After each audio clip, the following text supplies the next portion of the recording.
Hey guys, so sorry if the setup today looks a little weird. I'm actually out and about. I had some downtime and I figured I would take the opportunity to film a quick video. I also apologize for any car noises around me or any honks or just weird sounds in general. I'm in a parking garage, so everything is pretty echoey in here. Anyway, today I thought I would talk a little bit more about why I switched to an iPhone after 10 years of using Android, specifically Samsung phones. There were a lot of reasons behind this. There was a lot of thought put into it, obviously because I'd been loyal to Android and loyal to Samsung for 10 years. There were a few different factors that influenced my decision in switching to iPhone, so I'm just going to run down those real quick.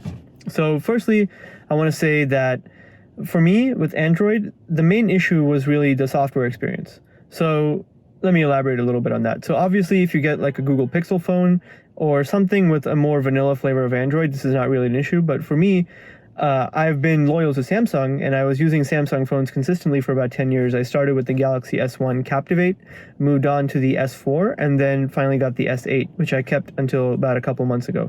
So with the Galaxy phones, they always had fantastic hardware, like almost best-in-class screens, like just amazing hardware, great build quality. Overall, the hardware component of it was never lacking, so fantastic hardware overall. However, the software was what really left me wanting more. Samsung software has been notoriously bloated ever since the days when it was called TouchWiz, and they've since changed the name of the actual UI interface that they layer on top of Android. But it's definitely not the most minimalistic skin or minimalistic version of Android. And initially, this might seem okay. Like, you can put up with some of the bloat, you can put up with all the extra gimmicky features that you're not actually going to use. Like, that's not a huge deal breaker for me. Where it really starts to affect things is maybe 2 or 3 years down the road, when the phone is behaving in an extremely slow, choppy manner, simply because of all this software bloat bogging it down. Pretty much every phone is going to slow down over time, but I felt like Samsung phones, after a couple of years, there was just a significant slowdown, whether it's new software updates or whether it's just the piling on of bloat. It just, got out of control. And beyond that too, the thing that really ticked me off with Samsung specifically is the ads. So Samsung has this bad habit, I think they've only developed it pretty recently, like past maybe a few years, of putting ads into all of their main system apps. So not only do they have a separate system app for all the Google apps, Samsung Bixby instead of Google, they had all these other alternatives to standard apps. Like, they have their own email app, they have different calculator app, they have a different notes app. Like, it's just really all over the place. You always have two versions of everything. So if that wasn't annoying enough, they would also put ads in all of these system apps. So people reported ads being inside the dialer. I know I would get notifications from this stupid Galaxy store prompting me to buy some new theme or crap that I didn't actually need. And it was really starting to tick me off. And I realized that was still going to be an issue even if I bought the latest Samsung phone. Like, I could spend $1,500 on a maxed out Note 20 Ultra and I would still have ads showing up. I understand ads in budget phones to kind of subsidize the cost of the phones for the manufacturer.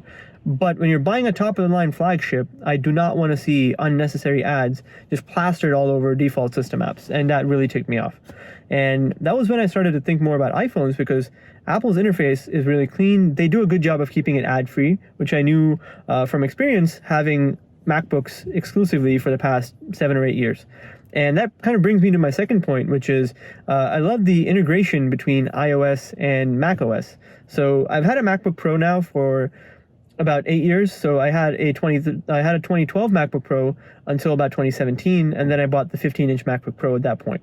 I love my MacBooks. They're fantastic, and I've never really felt like I needed an iPhone to kind of integrate with the laptop well, but it's always a plus.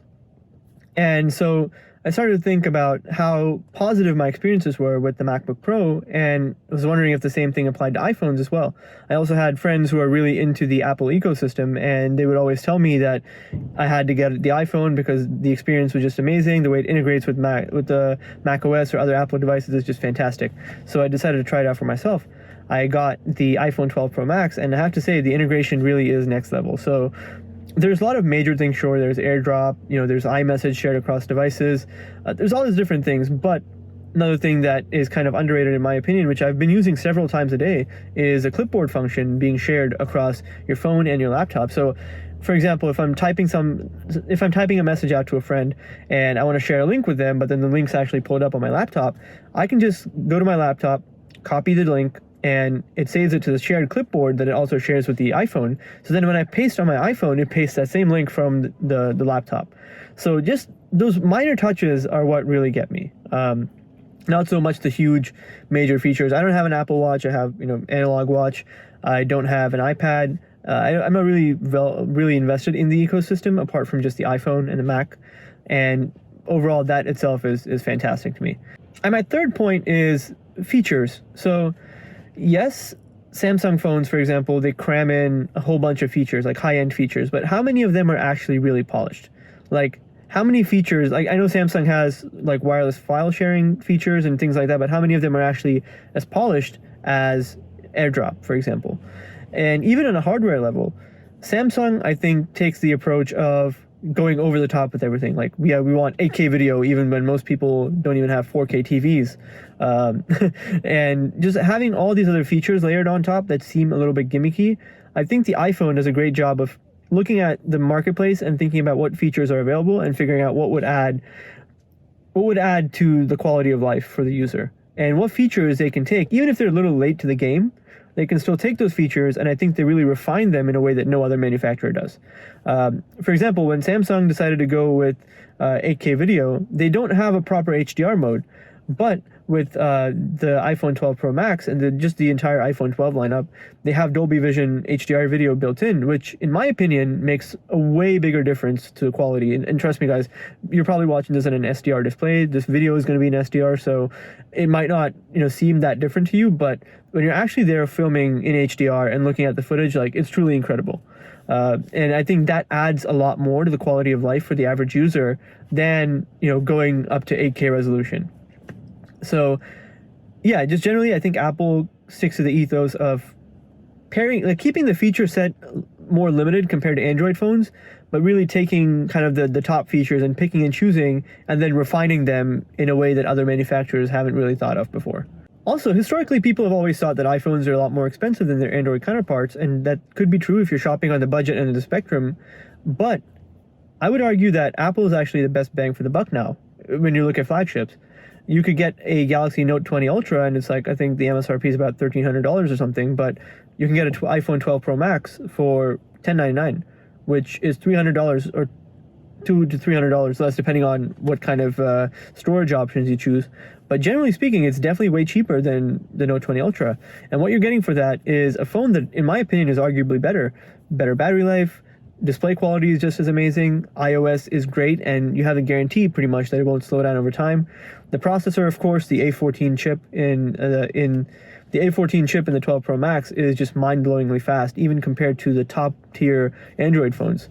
And even probably compared to the new generation of Snapdragon chips that are coming out now, Apple still has the edge. So it's not even like you're paying less money and getting worse hardware than Android phones. Like, if I were to put this neck and neck with a Note 20 Ultra, this has a lot of features that, for me, I would use a lot more. I don't really care about the stylus. I don't care about some of the more sort of gimmicky or niche features that are included in the Note 20 Ultra. If you're one of those people who loves the S Pen, then go for it, get the phone. This is just my personal opinion. I just don't need the stylus, or I don't need a lot of the gimmicky features. I just want something that's very simplistic, very minimal, and just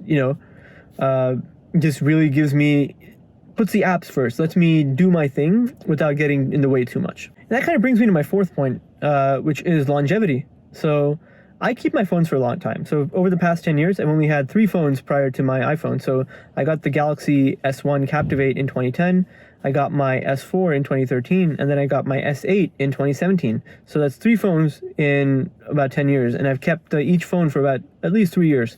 So I keep my phones for a long time, and for someone who's really keeping their phone for as long of a time as me, and if I'm keeping a phone for 2 or 3 years, I want it to be a great experience all the way through. And that's one reason I gravitate towards flagships, because I know that with the top tier specs, there's less chance of performance degradation over time, and any degradation there is going to be far less. If you buy a budget phone one year, next year with new software, it's going to seem outdated already. But with a flagship, if you get a really good flagship, it's not going to slow down that much over time, hopefully. And in this regard, Apple has best-in-class software support. there's phones from they made probably 5 years ago that still get the latest version of iOS and run it fantastic. Like, I've seen firsthand how well older Apple devices perform, even with the newest software, and that's really what drew me to it, was the less performance degradation. Like, to give you an example, my Galaxy S8, which was a flagship when I got it, I had it for about 3 years. Right before I sold it, for about a year or so, I was having these recurring issues where I couldn't even film in 4K. What would happen is I would hit the shutter, and what would happen is I would press the record button, and it would start recording only like 10 seconds afterwards, and the frame rate would be so choppy. It would be like 5 or 10 frames a second. It was like ridiculously choppy and stuttery. Didn't go away with software updates. I feel like it's just one of those examples of like the bloat and not being as efficient. Meanwhile, I got my little sister an old iPhone 7, like a refurbished model, which was a year older than my Galaxy S8 and has, arguably worse performance from like a spec sheet perspective. But in that, you take 4K video with ease, even to this day. So if for someone like me who really values longevity with electronics, I know people talk about how, you're paying this Apple tax and you're like Apple sheep and you want to keep buying the latest products every year, but I don't think that's really the case. Most people I know with iPhones or MacBooks keep them for a lot longer than the average person who has an Android phone or a PC laptop would. At least that's, my personal experience. This is completely anecdotal. I could be wrong, but overall, guys, these are just 4 main reasons why I ended up switching from a Samsung phone to an iPhone. And, I honestly don't regret it. I don't know if I'll ever go back unless either Apple screws something up really badly, or if Samsung or another top Android manufacturer releases a phone that's so compellingly good that I feel like I need to buy it and it's worth switching back to Android for. But yeah, guys, hopefully you liked this video.